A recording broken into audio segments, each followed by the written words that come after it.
Hi friends, నమస్తే. తెలంగాణ రాష్ట్రంలో ఉన్నటువంటి రైతన్నలందరూ కూడా గత కొన్ని నెలల నుండైతే రైతు భరోసా పథకానికి సంబంధించినటువంటి డబ్బుల కోసమైతే వేచి చూడడం జరుగుతుంది. ఆ విధంగా ఎదురు చూస్తున్నటువంటి రైతన్నలందరికీ భారీ శుభవార్త. ఈ యొక్క రైతు భరోసాకి సంబంధించి మళ్ళీ దరఖాస్తులనైతే తెలంగాణ రాష్ట్ర ప్రభుత్వం అయితే స్వీకరించడం జరుగుతుంది అని చెప్పేసి మనకి అఫీషియల్గా ఒక వార్తా ప్రకటన రిలీజ్ అవ్వడం అయితే జరిగింది. ఈ యొక్క అప్లికేషన్స్, ఈ దరఖాస్తు ప్రక్రియ ముగిసిన తర్వాత ఈ యొక్క రైతు భరోసాకి సంబంధించినటువంటి నిధులనైతే ఎవరైతే అకౌంట్ హోల్డర్స్, లబ్ధిదారులు ఉన్నారో వారి యొక్క ఖాతాలలో జమ చేసేటటువంటి అవకాశం ఉంది అని చెప్పేసి ఈ ప్రముఖ దినపత్రిక అయితే ప్రచురించడం జరిగింది. సో దీనికి సంబంధించి నేను పూర్తి వివరాలను మీకోసం ఈ వీడియోలో అందించడం జరుగుతుంది. వీడియో చూస్తున్నటువంటి ప్రతి ఒక్కరూ ఈ వీడియోని లైక్ చేయండి. ఆ వెంటనే వచ్చేటటువంటి హైప్ పాయింట్స్ అనేటటువంటి ఆప్షన్ని కూడా వీడియోకి ఇస్తారని కోరుకుంటున్నాను. ఇంకా మన ఛానల్ని సబ్స్క్రైబ్ చేయనట్టయితే ఇలాంటి లేటెస్ట్ అప్డేట్స్ అన్నీ మీకోసం నోటిఫికేషన్ రూపంలో రావాలి అనుకుంటే మన ఛానల్ని సబ్స్క్రైబ్ చేసుకోండి. పక్కనే బెల్ ఐకాన్ ఉంటుంది, దాని మీద ట్యాప్ చేసి ఆల్ అని సెలెక్ట్ చేసుకోండి. ఇప్పుడైతే మనం వీడియో టాపిక్లోకి వెళ్ళిపోదాం. వీడియోని కంటిన్యూ చేయండి.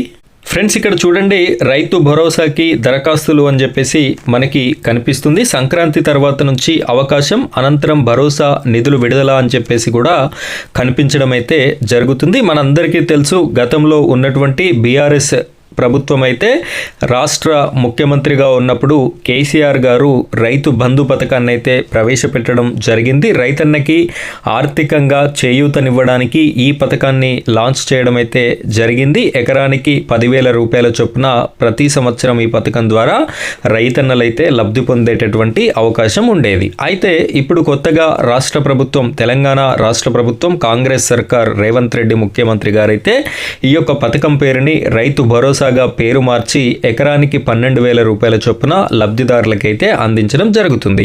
అయితే గత కొన్ని రోజులుగా ఈ యొక్క రైతు భరోసాకి సంబంధించిన నిధుల గురించి అయితే రైతన్నలంతా కూడా వేచి చూడడం అయితే జరుగుతుంది. ఇక్కడ మనం క్లియర్గా చూసుకున్నట్టయితే రైతు భరోసా కోసం కొత్త పట్టాదారుల నుంచి దరఖాస్తులు స్వీకరించాలని రాష్ట్ర ప్రభుత్వం యోచిస్తున్నట్టు తెలిసింది. సంక్రాంతి తర్వాత అప్లికేషన్లు తీసుకునేందుకు కసరత్తు చేస్తున్నట్టు తెలుస్తుంది. ఇప్పటికే సీసీఎల్ నుంచి వానాకాలం సీజన్ తర్వాత పట్టాలు చేసుకున్న రైతుల జాబితాను వ్యవసాయ శాఖ తెప్పించుకున్నది. సంక్రాంతికి రైతు భరోసా నిధులు విడుదల అవుతాయని అంతా భావించారు. మనందరికీ తెలుసు, కొన్ని యూట్యూబ్ ప్లాట్ఫామ్స్, అదేవిధంగా వార్తా పత్రికలు కూడా ఈ యొక్క సంక్రాంతికి రైతు భరోసా డబ్బులు రిలీజ్ అవుతాయి అని చెప్పేసి చెప్పడం అయితే జరిగింది. కానీ చెప్పిన విధంగా అయితే కాలేదు. ఇక్కడ కానీ కొత్తగా పట్టాదారుగా మారిన రైతులకి సైతం ప్రయోజనం అందించాలని భావిస్తున్నది. సో కొత్తగా పట్టాలు పొందినటువంటి వారు లాస్ కాకూడదు కాబట్టి వారికి కూడా ఇవ్వాలి అని చెప్పేసి, ఇవ్వలేదు అని చెప్పేసి తెలుస్తుంది. ఇందుకు ముందుగా స్థానిక ఏఈఓల వద్ద దరఖాస్తు చేసుకునేందుకు సర్కారు ప్రకటన విడుదల చేయాలి. వచ్చిన అప్లికేషన్లను పరిశీలించిన తర్వాత జాబితాను ఉన్నతాధికారులకు పంపితే అప్పుడు కొత్త వారి జాబితా సిద్ధమవుతుంది.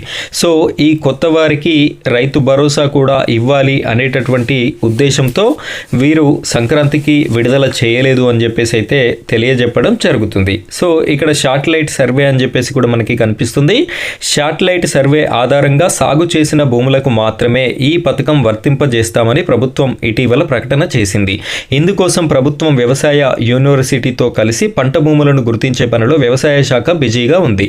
ఇక్కడ శాటిలైట్ సర్వే ద్వారా ఏది పంటకి యోగ్యమైనటువంటి భూమి, ఏది పంటకి యోగ్యం కానటువంటి భూమి అనేటటువంటి పూర్తి వివరాలను కూడా వ్యవసాయ శాఖ ఇక్కడ నమోదు చేయడం అయితే జరుగుతుంది. సీజన్కి ముందు ప్రభుత్వం 3 మంత్రులతో కూడిన కమిటీ వేసింది. వారు పలు జిల్లాలలో పర్యటించి సాగు చేయని భూముల లెక్క తేల్చారు. ప్రస్తుతం జరిగిన సర్వే ఆధారంగా ప్రభుత్వం అనర్హులను తొలగించి పంట సాగు చేసే రైతుల ఖాతాల్లోనే నగదు జమ చేయనున్నది.